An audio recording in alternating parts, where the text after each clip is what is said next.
আর আজ বাংলাদেশের জমিনে মুসলমানদের বিরুদ্ধে কথা বলে এই মুরগি চোরা শাহরিয়ার কবিরকে বাংলাদেশে এখন এখনো ফাঁসির মঞ্চে ঝোলানো হয় নাই।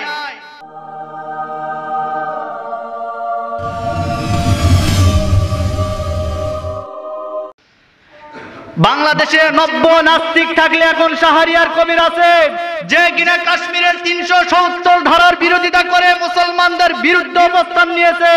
আমাদের মুসলমান হিসাবে আমাদের ইমানি দায়িত্ব হলো এই শাহরিয়ার কবিরকে প্রকাশ্যে দিবালুকে বাইতুল মুকাররমের সামনে তাকে ফাঁসির কাস্টে ঝোলানোর কথা বলেন, ঠিক কিনা?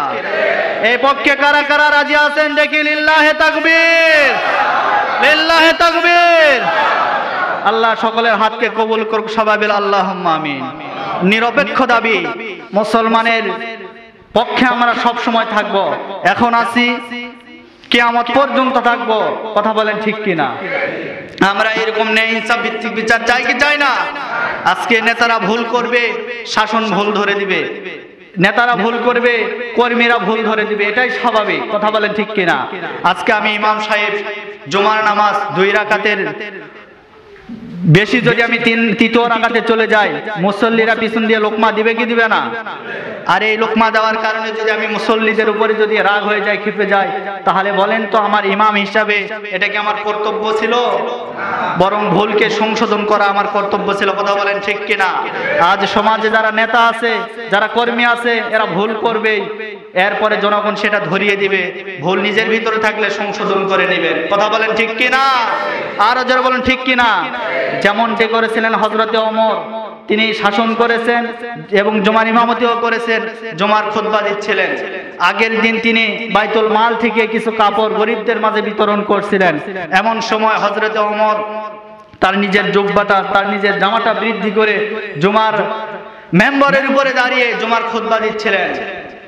একজন গরিব ওই যে কাপড় নেওয়ালা যে মুসল্লি, ওই মুসল্লি পিছন থেকে দাঁড়িয়ে বলতেছে, হে নেতা, আপনি আপনার বক্তব্য থামান, আপনি কিসের নেতাগিরি করেন?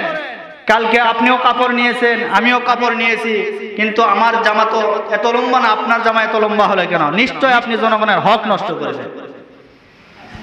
এ কথা বলার পরে হযরত ওমর বললেন যে ঠিক আছে, আমার খুতবা বন্ধ করে দিলাম, আমি আগে তোমার বিচারটা করব, তার মানে তোমার কথার রায় দেব এখন। হযরত ওমর বললেন, দেখো, গতকাল ঠিক তোমরাও একটা জামা পেয়েছিলে, আমিও একটা জামা পেয়েছিলাম, তোমরাও একটা কাপড় পেয়েছিলে, আমিও একটা কাপড় পেয়েছিলাম, কিন্তু এই কাপড়টা আমি একটু লম্বা হওয়ার কারণে আমার শরীরে তো ঠিকভাবে হয় না, যার কারণে যেহেতু বাইতুল মাল থেকে আমার সন্তানের ভাগেও একটা পড়েছিল, এই সন্তানের কাপড়টুকু আমি জোড়া দিয়ে আমার লম্বাকে একটু লম্বা করেছি। চিৎকার মেরে বলুন সুবহানাল্লাহ। এরা ছিলেন নেতা, আর আজকে আমরা নেতা হয়েছি সমাজের গরিব দুঃখী মানুষের রক্ত চুষে নেওয়ার জন্য নেতা হয়েছে, কথা বলেন ঠিক কিনা? এরকম নেতা আছে না নাই? গরিবের পেটে লাথি মারে, এতিম অসহায়দের পেটে লাথি মারে, টাকা না দিলে সরকারি কোনো কাজ দেয় না, টাকা না দিলে সরকারি কোনো কাজ করে না, এই ধরনের নেতা আছে না নাই? আছে। হুঁশিয়ার হয়ে যান, সাবধান হয়ে যান, আল্লাহর আদালতে আপনাকে অবশ্যই দাঁড়াতে হবে, কারণ দুনিয়াতে কেউ চিরস্থায়ী থাকার জন্য আসে নাই, কথা বলেন ঠিক কিনা? দুনিয়াতে কেউ চিরস্থায়ী থাকার জন্য আসে নাই, সবাই অস্থায়ী হিসেবে আমরা এসেছি, এই দুনিয়াতে এসেছি, আবার আল্লাহর আদালতে আমাদেরকে দাঁড়াতে হবে, আমরা সবাই আসামির কাঠগড়ায় দাঁড়াবো, হিসাব দিয়ে তারপরে জান্নাতে যেতে হবে। এই জন্য হিসাবটা দুনিয়াতে একটু সহজ করে নেন। আমি নিরপেক্ষভাবে আপনাদের সকলের কাছে দাবি জানালাম যে আমরা যেন আল্লাহর পথে থেকে যে ব্যবসার কথা বললাম, এই ব্যবসাটুকুন করতে পারি। আপনারা কি সবাই আমার সঙ্গে একমত আছেন? আপনারা কি সবাই একমত আছেন? আল্লাহ যে ব্যবসার অর্ডার দিয়েছেন, এই ব্যবসা কি আপনারা করতে চান? ব্যবসা করতে গেলে জান আর মাল দিয়ে আল্লাহর রাস্তায় কি করতে হবে? জিহাদ করতে হবে, সংগ্রাম করতে হবে, লড়াই করতে হবে। এরপরে আপনি আল্লাহ রাব্বুল আলামিন যে ঘোষণা দিয়েছেন, আল্লাহ রাব্বুল আলামিন বলে ইয়াগফিরু লাকুম যুনুবাকুম ওয়া ইউআখিরুকুম ইলা আজালিম মুসাম্মা। আল্লাহ রাব্বুল আলামিন বলেন, বান্দারে, তুমি যদি এই কাজটি করতে পারো, আমি আল্লাহ তোমাকে মাফ করে দেব। মাফ করার মালিককে বলেন তো? আল্লাহ মাফ করে দিবেন।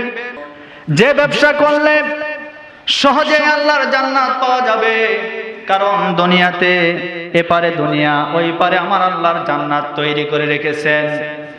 এই ব্যবসা যদি কেউ করতে পারে, এই ব্যবসায় দুনিয়াতেও লাভ, আখিরাতেও লাভ, এই ব্যবসার ভিতরে কোনো লস নেই।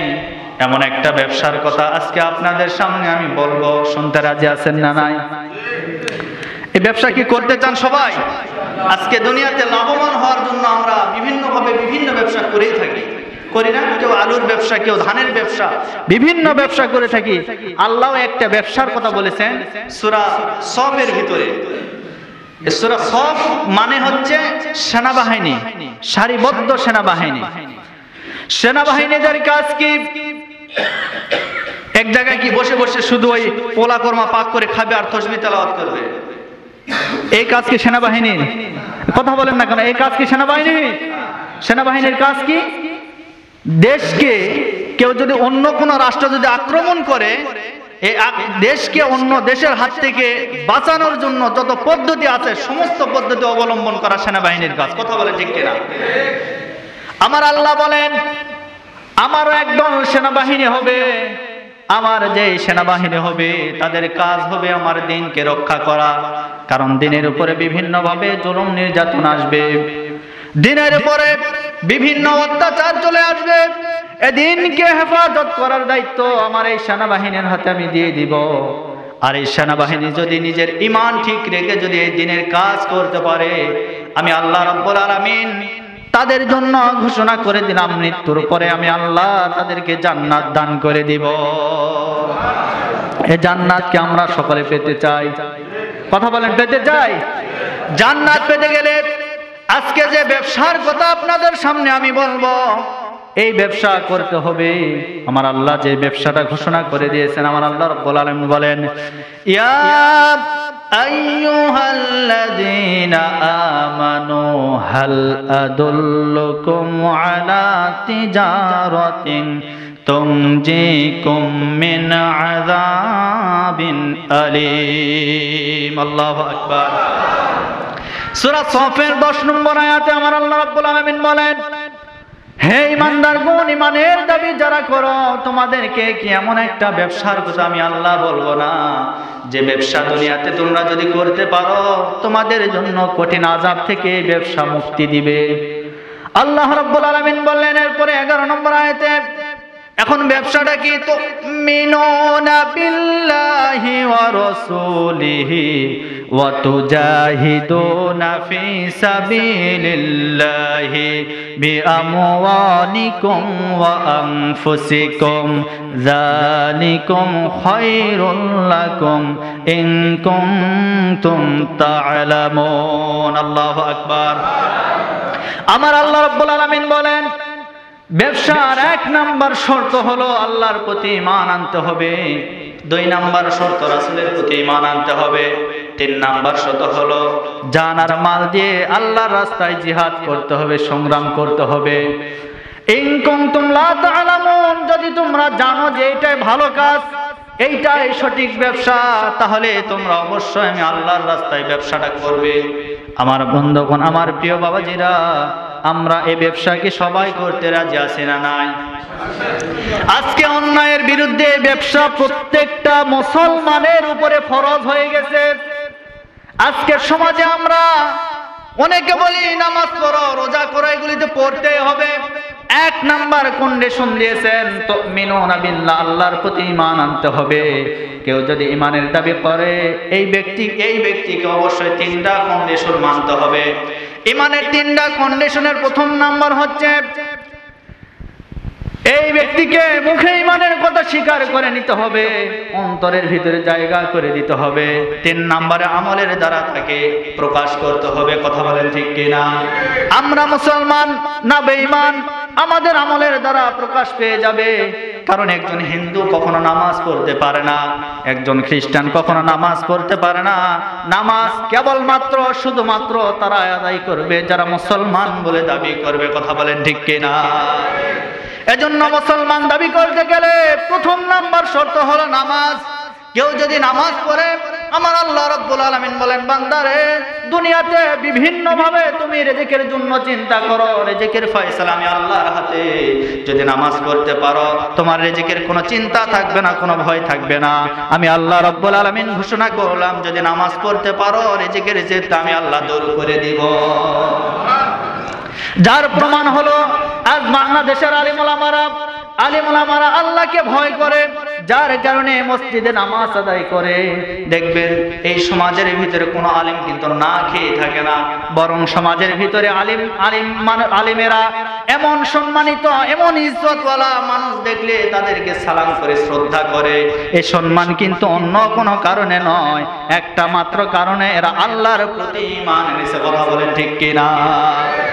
আজ সমাজে সম্মানিত হতে গেলে এক নম্বরে শর্ত ঈমান আনতে হবে। ঈমানের পরে আপনাকে নামাজ পড়তে হবে বাধ্যতামূলক। আমার কথা কি বোঝা যায় ভাই? আমরা নামাজ পড়তে রাজি আছি না নাই? আল্লাহ পাক আমাদের সকলকে 5 ওয়াক্ত নামাজি হিসেবে কবুল করুক। সবাই বলে আল্লাহুম্মা আমিন। আমার প্রিয় বন্ধুগণ, আমি যে ব্যবসার কথা বলতেছিলাম, ব্যবসা করতে গেলে পুঁজির দরকার হয়, ব্যবসা করতে গেলে অর্থ সম্পদের দরকার হয়, ব্যবসা করতে গেলে আপনার একটা মালের প্রয়োজন হয়। কথা বলেন ঠিক কিনা? এই মাল কিন্তু কম বেশি আমাদের সকলের কাছে গচ্ছিত আছে। আমার আল্লাহ রাব্বুল আলামিন বলেন, ইন্নাল্লাহা আশতারা মিনাল মুমিনিনা আনফুসাহুম ওয়া আমওয়ালাহুম বিআন্না লাহুমুল জান্নাহ ইউকাতিলুনা ফি সাবিলিল্লাহি ফায়াকতুলুনা ওয়া ইউকতালুন। আল্লাহু আকবার। সূরা তাওবার 112 নম্বর আয়াতে আমার আল্লাহ জানিয়েছেন, নিশ্চয় মুমিন যারা হবে এদের জান আর মাল আমি আল্লাহ ক্রয় করে নিয়েছি। তার মানে এরা আমি আল্লাহর রাস্তায় বিক্রি করে দিয়েছে, এর বিনিময়ে আমি আল্লাহ রাব্বুল আলামিন তাদেরকে জান্নাত দিয়ে দিয়েছি। সুবহানাল্লাহ, জোরে বলুন। আল্লাহর রাস্তায় যদি আপনার জান আর মালটা বিক্রি করে দিতে পারেন, বিনিময়ে কিন্তু দুনিয়ার কোনো সাধারণ জিনিস নয়, আমার আল্লাহ রাব্বুল আলামিন যে জিনিসটা দিতে চায় এটার দাম জান্নাত। যে জান্নাত আমাদেরকে দান করবেন, যার একটা শিকের মূল্য তামাম দুনিয়া বিক্রি করে এর সমপরিমাণ হবে না, এমন একটা জান্নাত আল্লাহ আমাদের জন্য তৈরি করে রেখেছেন। আর আজকে আমরা সমাজে বিভিন্ন আমল করে জান্নাত পাওয়ার জন্য। কথা বলেন ঠিক কিনা? না জাহান্নামে যাওয়ার জন্য? কিসের জন্য করি বলেন তো? আরো জোরে বলেন, কিসের জন্য? জান্নাত পাওয়ার জন্য। তো জান্নাত পাওয়ার সহজ রাস্তা আল্লাহ করে দিলেন, যে তোমার হিসাব লাগবে না, বিনা হিসাবে তোমাকে জান্নাত দিব। তবে শর্ত একটা, আমি আল্লাহর রাস্তায় তোমাকে ব্যবসা করতে হবে। সে ব্যবসাটা কি? আমি আল্লাহর প্রতি ঈমান আর রাসূলের প্রতি ঈমান। তুমিনুনা বিল্লাহি ওয়া রাসূলিহি, রাসূলের প্রতি ঈমান আনতে গেলে, রাসূলের প্রতি বিশ্বাস আনতে গেলে আপনার উপরে জেল জরিমানা আসবে। আজ বাংলাদেশের সমাজে আমরা তো ঈমানদার বলে দাবি করি, কিন্তু রাসূলকে নিয়ে বাজে মন্তব্য করে, রাসূলকে নিয়ে গালিগালাজ করে আমরা কোন মুসলমানের প্রতিবাদ করার মতো আমাদের সাহস এখনো তৈরি হয় না। কথা বলেন ঠিক কিনা? রাসূলকে যারা গালি দিবে, রাসূলকে যারা বাজে মন্তব্য করবে, এই 90% মুসলমানদের দেশে এদের বিচার হওয়ার দরকার আছে না নাই? আমরা সকলে এর পক্ষে একমত। আপনি যদি মুসলমান দাবি করেন, রাসূলকে যারা গালি দিবে, রাসূলের বিরুদ্ধে যারা কথা বলবে, রাসূলের আইনের বিরুদ্ধে যারা আইন পাশ করবে, এই সমস্ত মুসলমানদের বিচার বাংলার জমিনে বাইতুল মুকাররম মসজিদের সামনে দিবালোকে প্রকাশ্যে টিভিতে যত স্যাটেলাইট চ্যানেল আছে সমস্ত চ্যানেলে লাইভ দেখিয়ে तमाम দুনিয়ার মানুষকে দেখিয়ে দিতে হবে যে আমরা বিচার করতে পারি ন্যায় বিচার। কথা বলেন ঠিক কিনা?